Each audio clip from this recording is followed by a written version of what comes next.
Bus மற்றும் ரயில் நிலையங்களில் வழிதவறும் குழந்தைகளை ஒப்படைப்பதற்கான உதவி மையம் கோவையில் துவக்கப்பட்டுள்ளது.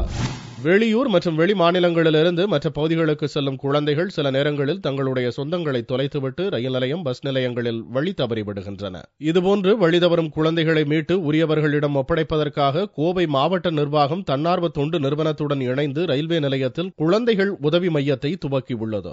ஏழை மற்றும் நடுத்தர மக்கள் அதிக அளவு ரயில் போக்குவரத்தை பயன்படுத்தி வரும் நிலையில் குடும்பத்துடன் வரும் குழந்தைகள் துரதிருஷ்டவசமாக வழி தவறிவிடுகின்றனர் என்றும் அவர்களை பாதுகாக்கவே இந்த குழந்தை மையம் துவக்கப்பட்டுள்ளதாகவும் மாவட்ட கலெக்டர் உமாநாத் தெரிவித்தார்.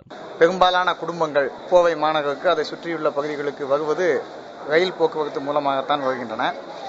இந்த ஆதரவற்ற குழந்தைகளை முதலில் கண்டுபிடிப்பதும் பெரும்பாலும் ரயில் நிலையங்களில் தான் கண்டுபிடிக்கின்றோம். எனவே இந்த வசதியை பயன்படுத்தி ஆதரவற்ற நிலையில் உள்ள குழந்தைகள் யாராக இருந்தாலும் அதனை பற்றி பொதுமக்கள் சைல்ட் லைன் அமைப்பிற்கோ தகவல் தெரிவிக்கலாம். நேரில் இங்கே ரயில் நிலையத்திலோ பஸ் நிலையத்திலோ அத்தகைய குழந்தைகளை நீங்கள் கண்டால் அந்த உதவி மையத்திலே அவர்களை ஒப்படைத்தால் அவர்களுடைய பெற்றோர்களிடம் ஒப்படைப்பதற்கோ அவர்களுடைய எதிர்கால வாழ்வை நாம் நலமாக சரி செய்வதற்கோ எங்களுக்கு மிகப்பெரிய உதவியாக இருக்கும். இந்நிகழ்ச்சியில் கோவை ரயில் நிலைய மேலாளர் சந்திரசேகரன், அன்பு இல்லம் இயக்குனர் சந்தானம் உட்பட பலர் கலந்து கொண்டனர்.